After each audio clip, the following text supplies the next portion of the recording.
तो आज financial statement का एनालिसिस सीखेंगे। हम लोग के पास डेटा आ गया है, हम लोग के पास बैलेंस शीट आ गया, प्रॉफिट लॉस समझ में आ गया, लेकिन उसको एनालिसिस करना सीखे। कंपनी अच्छा काम कर रही है, खराब काम कर रही है, किसी को बैलेंस शीट या प्रॉफिट लॉस को देख के हम नहीं बता सकते हैं, लेकिन एक डेटा है, एक प्रॉफिट लॉस और बैलेंस शीट एक डेटा है जिससे हम उसको एनालिसिस करके ये हम तैयार कर सकते हैं कि कंपनी अच्छा काम कर रही है या खराब काम कर रही है, उसका प्रोग्रेस है या डेवलपमेंट हो रही है, डेवलपमेंट नहीं हो रहा है, ये हमारे देख के डेटा बता सकते हैं। तो क्या ऐसा टूल्स है एनालिसिस करने का, क्या ऐसा टूल्स है जो कंपनी का प्रोग्रेस बता सकते हैं?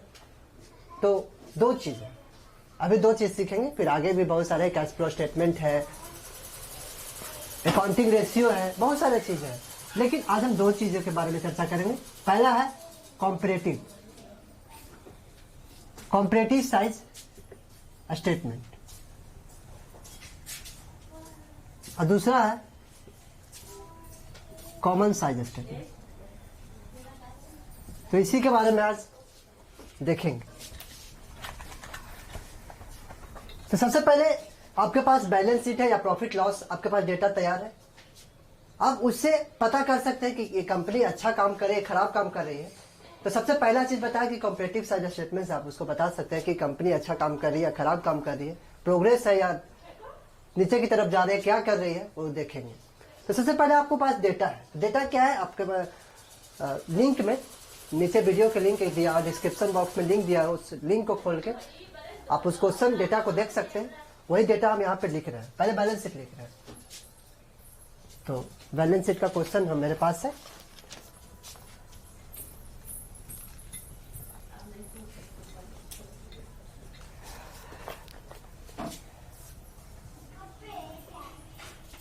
तो balance sheet of the company है, इससे हम कॉम्परेटिव साइज स्टेटमेंट निकालेंगे।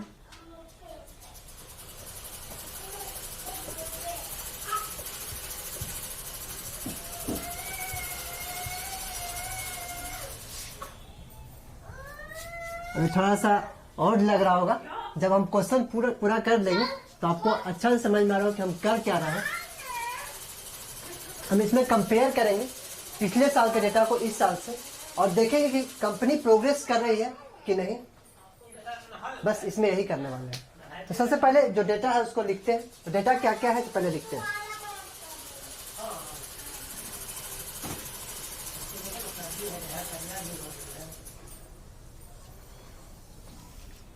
सबसे पहले मेरे पास डेटा है कि शेयर कैपिटल,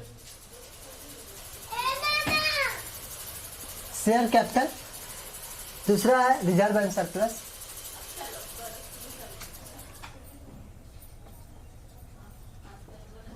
सबसे पहले डेटा को कॉपी करना, कुछ नहीं करना, केवल कॉपी करना। रिजर्व एंड सरप्लस, फिर non current liability,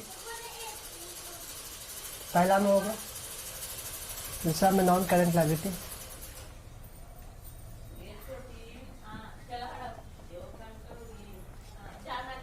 long term borrowing,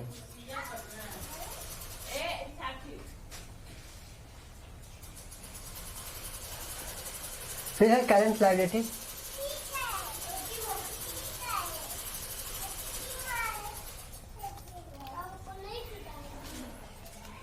short term borrowing,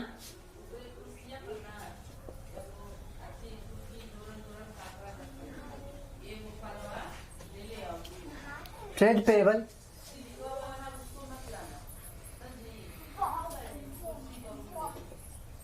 payable, और एसेट्स है। एसेट्स आ जाए तो एसेट्स भी है, नॉन करेंट एसेट्स है।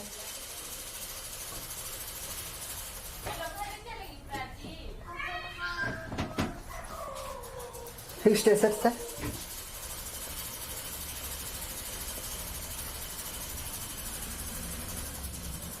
नॉन करेंट इन्वेस्टमेंट है,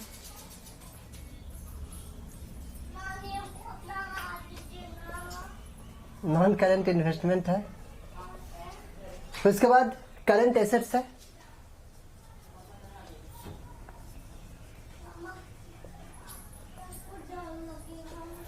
करंट एसेट्स में करंट इन्वेंट्रीज है, करंट इन्वेस्टमेंट है,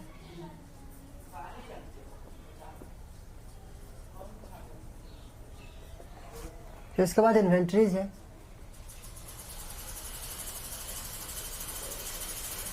फिर उसके बाद ट्रेड रिसीवेबल है, फिर उसके बाद कैश एंड कैश इक्विवेलेंट है।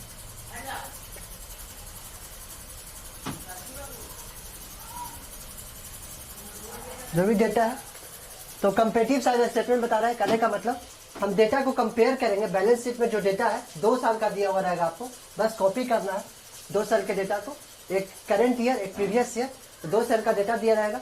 उसमें आपको कंपेरेटिव स्टेटमेंट में करना क्या, कंपेयर करना है कि पिछले साल से इस साल का क्या प्रोग्रेस है या डिप्रोग्रेस है, क्या कर रहा है, चेंज हुआ है तो कितना चेंज हुआ है, पॉजिटिव चेंज हुआ है नेगेटिव चेंज हुआ है, वो आपको इसमें दिखाना पड़ता है। तो सबसे पहले जो दिया हुआ डेटा उसको पहले लिखते हैं। तो कंपेरेटिव साइज स्टेटमेंट में सबसे पहले क्या करते हैं, सबसे पहले प्रीवियस ईयर लिखते हैं, फिर करंट ईयर लिखते हैं। हम लोग बैलेंस शीट बनाते हैं सबसे पहले करंट ईयर लिखते हैं, फिर प्रीवियस ईयर लिखते हैं। लेकिन कंपेरेटिव साइज स्टेटमेंट में जब भी डेटा को कंपेयर करना रहता है तो सबसे पहले प्रीवियस ईयर लिखना ज्यादा आसान पड़ता है करंट ईयर लिखने से अच्छा। तो प्रीवियस ईयर पहले लिखते हैं, करंट ईयर बाद में लिखते हैं, ताकि कंपेयर करने में अच्छा रहे। तो जब भी डेटा तैयार है तो आप पहले ये देख लीजिएगा, बैलेंस शीट जब भी दिया रहेगा तो करंट ईयर पहले दिया रहेगा और प्रीवियस ईयर बाद में दिया रहेगा। तो ऐसा नहीं कीजिएगा करंट ईयर प्रीवियस ईयर वाला में करंट ईयर लिख दीजिएगा। तो देख के 2019 मतलब 2020 और 19 का डेटा दिया हुआ है, 2019 प्रीवियस ईयर हुआ और 2020 है जो करंट ईयर हुआ। तो पहले 2019 का डेटा लिखते हैं। तो 2019 का डेटा क्या क्या है, तो शेयर कैपिटल हुआ 10 lakh,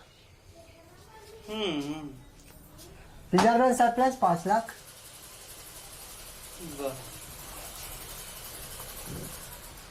long term borrowing 3 lakh, अच्छा अच्छा अच्छा, शॉर्ट टर्म बोरोइंग कुछ नहीं है, शॉर्ट टर्म बोरोइंग कुछ नहीं है, कोई बात नहीं। ट्रेड पेबल 2 लाख है, नॉन करंट एसेट में फिक्स एसेट कितना है, 5 लाख है। पहले प्रीवियस ईयर के लिख रहे हैं, कंपेयर करना है हमको। नॉन करंट इन्वेस्टमेंट कुछ नहीं है, कुछ नहीं तो कुछ नहीं लिखेंगे, बस छाप रहे हम। Current investment 5 lakh, current investment 2 lakh है, इन्वेंट्रीज 2 लाख है,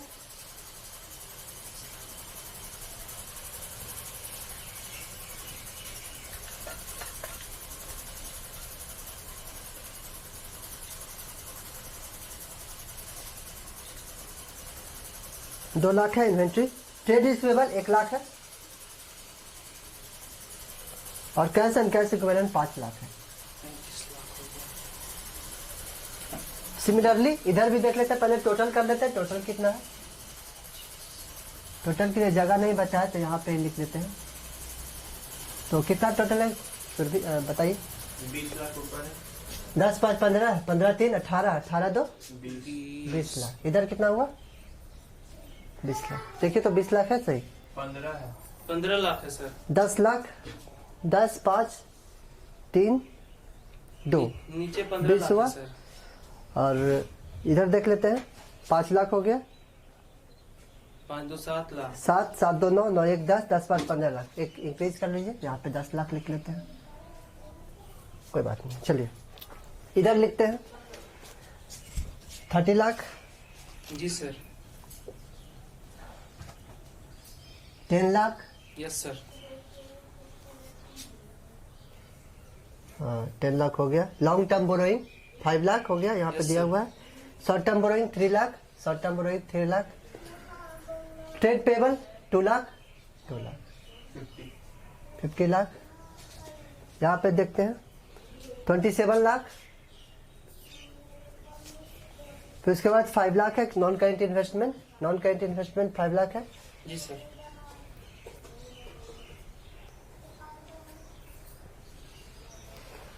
करंट इन्वेस्टमेंट 2 लाख है, करंट इन्वेस्टमेंट 5 लाख है। फिर उसके बाद इन्वेंट्रीज 2 लाख है, ट्रेड रिसीवेबल कुछ नहीं है, cash and cash equivalent 10 lakh है। यहाँ पे जोड़िएगा तो यहाँ पे कितना आ रहा है, 50 लाख सर। आ रहा है 50 लाख, जी सर। 49 आ रहा है, 32 हो गया, 32 5 37 37 38 39 39 10 49, 1 लाख और बढ़ा दीजिए यहाँ पे, क्योंकि एसेट से इक्वल टू लायबिलिटी होता है। तो ये क्वेश्चन है, उसके बाद स्टार्ट करते हैं। तो हम कंपेरेटिव साइड स्टेटमेंट कुछ नहीं करना है, आपको जो डेटा दिया वो बस छापना है। छापने के बाद कंपेयर करना है पिछले साल के डेटा को इस साल से। जी सर। तो पिछले साल प्रीवियस ईयर के डेटा को इस साल से कंपेयर करना है, कितना चेंज हुआ है, पॉजिटिव चेंज हुआ है, नेगेटिव चेंज हुआ है। उसके बाद फिर एनालिसिस करेंगे कि कंपनी प्रोग्रेस कर रहे हैं या नहीं कर रहे, वो देखते हैं। तो सबसे पहले चेंज निकालते हैं कि चेंज हुआ है तो कितना चेंज हुआ। तो आप भी देखिए, पिछले साल शेयर कैपिटल 10 लाख था, इस साल 30 लाख हो गया, यानी शेयर कैपिटल में इंक्रीज हुआ, ज्यादा इस साल शेयर इशू हुआ है। तो कितना चेंज हुआ है आप ही बताइए? 20 लाख का चेंज हुआ, 20 लाख का चेंज हुआ।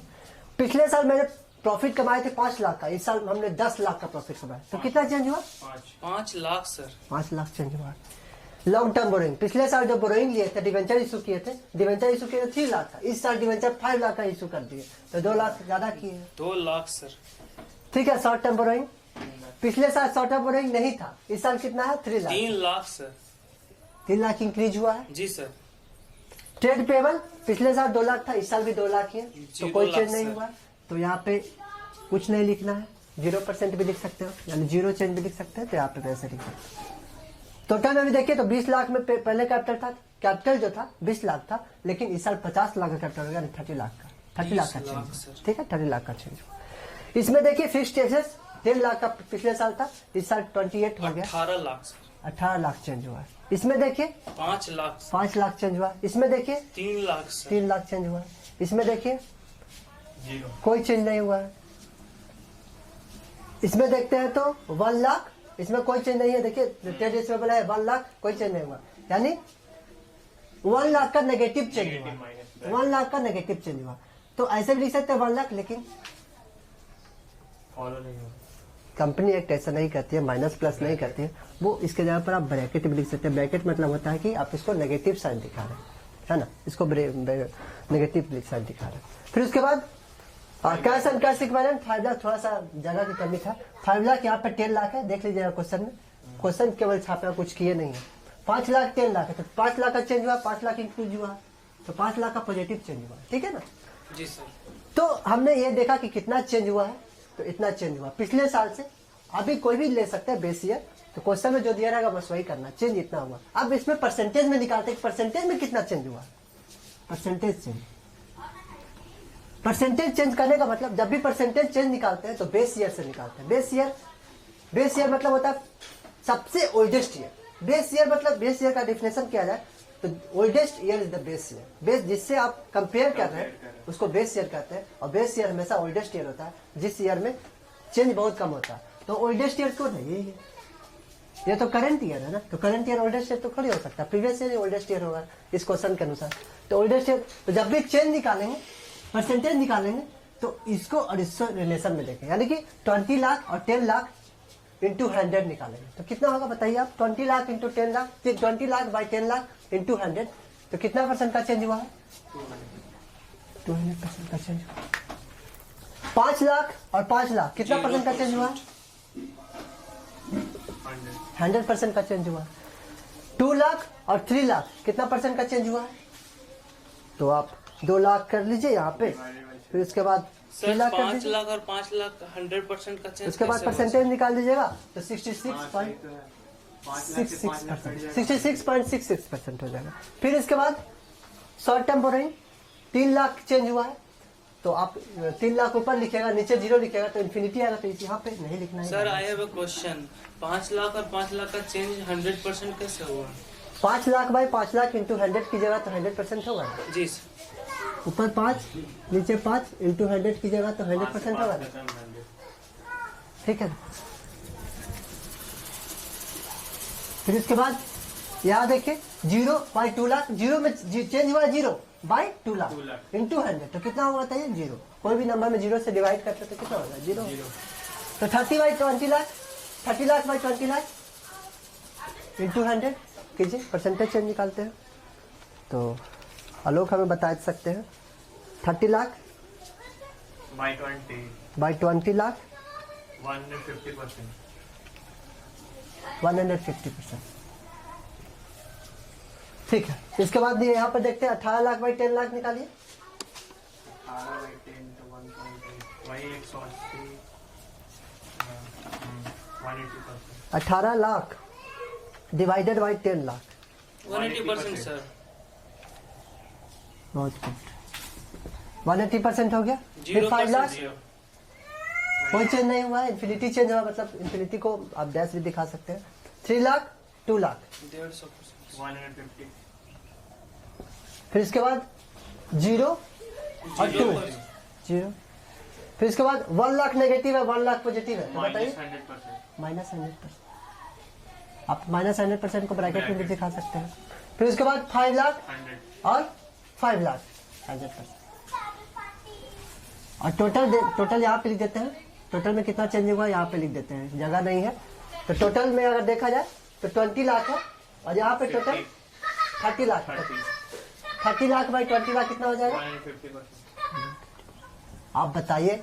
अब हम लोग फाइनेंशियल स्टेटमेंट का एनालिसिस सीख रहे हैं। फाइनेंशियल स्टेटमेंट का एनालिसिस करने का मतलब, अब एनालिसिस करेंगे, हमारे पास डेटा तो बहुत तैयार है, हम बैलेंस शीट पढ़ लिए, प्रॉफिट लॉस पढ़ लिए, लेकिन एक अंडरस्टैंडेबल नहीं पढ़े, उसको एनालिसिस नहीं करना सीखे अभी। अब एनालिसिस करना सीखे, कुछ साइंटिफिक बने, कुछ एनालिसिस करना सीखे। अब 12th क्लास में आ गए, अब बच्चा नहीं है 11th क्लास की जनरल एंट्री सीख रहे हैं, तो थोड़ा सा एनालिसिस करना सीखे। बताइए कंपनी अच्छा काम कर रही है, खराब काम कर रही है, क्या करे, उसका प्रोग्रेस करे कि नहीं करे। तो एक टूल है कंपैरेटिव साइज स्टेटमेंट। कैसे करते हैं? जो डेटा रहता है, सबसे पहले डेटा को प्रेजेंट करते हैं, प्रीवियस ईयर लिखते हैं, फिर करंट ईयर लिखते हैं, फिर देखते हैं कितना चेंज हुआ है, फिर परसेंटेज चेंज निकालते हैं। परसेंटेज चेंज निकालते कैसे? जितना चेंज हुआ है और बेस ईयर को नीचे रखते हैं, परसेंटेज चेंज को ऊपर रखते हैं और 100 से गुणा करते हैं, तो परसेंटेज निकल जाता है, और जितना परसेंटेज आता है वो परसेंटेज। अब इसको एनालिसिस करना सीख रहे हैं, देखते हैं कंपनी अच्छा काम करेगी, खराब काम करे, प्रोग्रेस करे कि नहीं। अब देखिए, अब तो देखते हैं सबसे पहले शेयर कैपिटल। शेयर कैपिटल 200% बढ़ रहा है, वाह बहुत अच्छा काम कर रहे हैं। शेयर इशू की है, कंपनी कंपनी ग्रोथ प्रोग्रेस में चल रही है। हो सकता है कि ब्रांचेस खोले तो ज्यादा पैसा चाहिए, तो कंपनी शेयर इशू किया तो 200% ज्यादा इंक्रीज किया, शेयर इशू ज्यादा किया, कोई कैपिटल ज्यादा चाहिए। आप ही सोचिए, आपको ज्यादा प्लांट, ज्यादा ब्रांच लगाना है, तो आपके पास ज्यादा कैपिटल, ज्यादा पैसा चाहिए, तो कैपिटल इशू करेगी, शेयर इशू करेगी ना। तो शेयर इशू किया, बहुत अच्छा काम किया, 200%। चलिए बहुत अच्छा। रिजर्व एंड सरप्लस देखिए, पिछले साल 100% इंक्रीज किया है रिजर्व एंड सरप्लस, यानी 100% ज्यादा इंक्रीज किया पिछले साल के मुताबिक, 100% इंक्रीज किया, प्रॉफिट ज्यादा कमाई, बहुत अच्छा काम कर रहे हैं। लॉन्ग टर्म बोरोइंग, हाँ थोड़ा बोरोइंग भी लेना पड़ा, इशू से नहीं, शेयर से ही काम नहीं चलता, डिवेंचर से भी बताए थे कम्बिनेशन लेना पड़ता। आप फाइनेंशियल मार्केट पढ़े होंगे, कौन सा ऐसा कम्बिनेशन ले, डिवेंचर ले कि शेयर ले, कौन सा ऐसा कम्बिनेशन जो कंपनी का ज्यादा बेनिफिट करेगा। तो ये थोड़ा, हाँ लोन भी लेना पड़ा है कंपनी को, 66.6% का इंक्रीज हुआ है लोन में। डिवेंचर इशू किया होगा, लोन बैंक से लोन लिया होगा, तो लिया है, अच्छा काम करे, क्योंकि प्रोग्रेस कर रही है तो अच्छा लोन लेना पड़ेगा थोड़ा। फिर शॉर्ट टर्म में, हाँ छोटा मोटा बोरोइंग भी किया, लेकिन शॉर्ट टर्म बोरोइंग में कोई लोन नहीं, शॉर्ट टर्म बोरोइंग नहीं लिया है, शॉर्ट टर्म बोरोइंग में कोई चेंज नहीं हुआ है, तो यहाँ पे ये भी अच्छा है। ट्रेड पेबल देखिए, क्रेडिटर कम गया, बहुत अच्छा सोचा है, क्रेडिटर का पैसा दे दिया हुआ कंपनी, बहुत अच्छा काम कर रही है। पिछले साल देखिए 2 लाख का था, इस साल भी 2 ही लाख का है, कोई चेंज नहीं हुआ, क्रेडिटर ज्यादा इंक्रीज नहीं हुआ, हाँ ठीक है 2 ही लाख का है, ज्यादा तो इंक्रीज नहीं किए ना, ट्रेड पेबल उतना ही रहेगा, तो इंक्रीज नहीं हुआ, बहुत अच्छा काम कर रही है कंपनी। फिर एसेट्स देखते हैं, फिक्स एसेट्स, ये पैसा जो लाई फाइनेंस की, वो क्या की, तो देखिए 180% का फिक्स एसेट बढ़ा दिया, बहुत अच्छा काम कर रही है। हाँ पैसा ली, 100% का शेयर इशू किया, जो कैपिटल आया, पैसा आया, वो क्या काम किया, देखिए फिक्स एसेट 180%, उसका मशीनरी हो गया, मशीन लिया होगा, लैंड लिया होगा, बिल्डिंग खरीदी होगी कंपनी, तो 180% इंक्रीज किया, बहुत अच्छा काम कर रही है कंपनी। फिर इन्वेस्टमेंट भी किया कंपनी, पहले कुछ नहीं किया था करंट ईयर में, प्रीवियस ईयर में कुछ इन्वेस्टमेंट है, पिछले साल 5 लाख का इन्वेस्टमेंट की है कंपनी, कहीं शेयर खरीदे हुए, कहीं दूसरे फर्म में इन्वेस्ट किए हुए, कंपनी बहुत अच्छा काम कर रही है। फिर देखते हैं इन्वेस्टमेंट, करंट इन्वेस्टमेंट, हाँ करंट इन्वेस्टमेंट भी कुछ की है, वैसा इन्वेस्टमेंट जो छोटा टर्म का होता है, 1 साल से कम होता है, बहुत अच्छा 150% का इंक्रीज की है, उससे भी इंटरेस्ट आएगा तो कंपनी का प्रॉफिट ही है। फिर इन्वेंट्रीज, एक काम गलती की है कंपनी, आप ही सोचिए, आपको पहले था 2 लाख का इन्वेंट्री, जिसमें 20 लाख का कैपिटल था, तो आप 2 लाख का इन्वेंट्री, 2 लाख का स्टॉक रखते थे। अब इस साल 50 लाख का इन्वेंट्री है, 50 लाख का आपके पास कैपिटल है, आपके पास उतना ही स्टॉक रखेगा। आप कैपिटल बढ़ा रहे हैं तो आपके पास डिमांड ज्यादा आया होगा, तब ना कैपिटल बढ़ा रहे हैं, तो डिमांड ज्यादा आ रहा है तो स्टॉक भी बढ़ाना चाहिए आपको। क्यों? क्योंकि डिमांड के हिसाब से स्टॉक भी रखना पड़ेगा आपको। हो सकता है डिमांड अचानक से बढ़ जाए मार्केट में और आप डिमांड को पूरा नहीं कर पाए, तो स्टॉक रखना पड़ता। लेकिन कंपनी क्या की है, थोड़ा स्टॉक इंक्रीज नहीं किया, जितना पहले भी था उतना अब भी है। तो कैपिटल के हिसाब से इसको स्टॉक इंक्रीज करना चाहिए था। तो कुछ एनालिसिस करना सीखे हम लोग, कंपेरेटिव स्टेटमेंट से पता किए हैं कि कंपनी प्रोग्रेस तो कर रही है लेकिन स्टॉक इंक्रीज नहीं कर रहा। स्टॉक इंक्रीज करना चाहिए तो हमें सजेशन दे सकता है एज ए चार्टर्ड अकाउंटेंट। अगर आप सीए है, आप कोई बिजनेस मैनेजमेंट में अगर कोई आपका पद है तो आप उसको सजेशन दे सकते हैं कंपनी को कि हाँ आपको स्टॉक में इंक्रीज करना चाहिए। फिर उसके बाद ट्रेड रिसीवेबल बहुत अच्छा काम किया। पिछले साल डेप्टर था 1 लाख, इस साल डेप्टर नहीं है, तो बहुत अच्छा काम किया। कैश पर ज्यादा काम कर रही है, डेप्टर कम से कम रहे ज्यादा अच्छा है, बैड डेट होने का कम संभावना। डेप्टर जिस कंपनी में डेप्टर ज्यादा इंक्रीज हो जाता है हो सकता है वो इंसॉल्वेंट होने की संभावना है, उसके पास कैश नहीं रहेगा तो हो सकता है डिमांड को पूरा नहीं कर पाए। तो बहुत अच्छा काम करे, डेप्टर को कम करना कोशिश कर रही है, बहुत अच्छा है। कैश एंड कैश इक्वल बहुत अच्छा है, 5 लाख 10 लाख हो गया। पिछले साल कैपिटल था 20 लाख, इस साल हो गया 50 लाख, तो उसके पास कैश भी इंक्रीज हो गया। हो सकता है ज्यादा अचानक से डिमांड बढ़ जाए तो उसके पास कैश भी रहना चाहिए, कम से कम कंपनी में कैश एंड कैश इक्विवेलेंट रहना चाहिए। तो अच्छा काम किया है, परसेंटेज इंक्रीज किया, 100% इंक्रीज किया कैश एंड कैश इक्विवेलेंट, बहुत अच्छा है। तो ओवरऑल अगर हम कंपनी का एनालिसिस करें तो कंपनी प्रोग्रेस स्टेज पे है, कंपनी कंपनी अच्छे काम कर रही है। शेयर रेशियो कैपिटल इंक्रीज हुआ है, उस हिसाब से फिक्स्ड एसेट्स में भी इंक्रीज हुआ है, कैश में भी इंक्रीज हुआ, बहुत अच्छा काम कर। लेकिन एक थोड़ा सा डिसएडवांटेज ये है कि अपना इन्वेंट्रीज इंक्रीज नहीं किया है।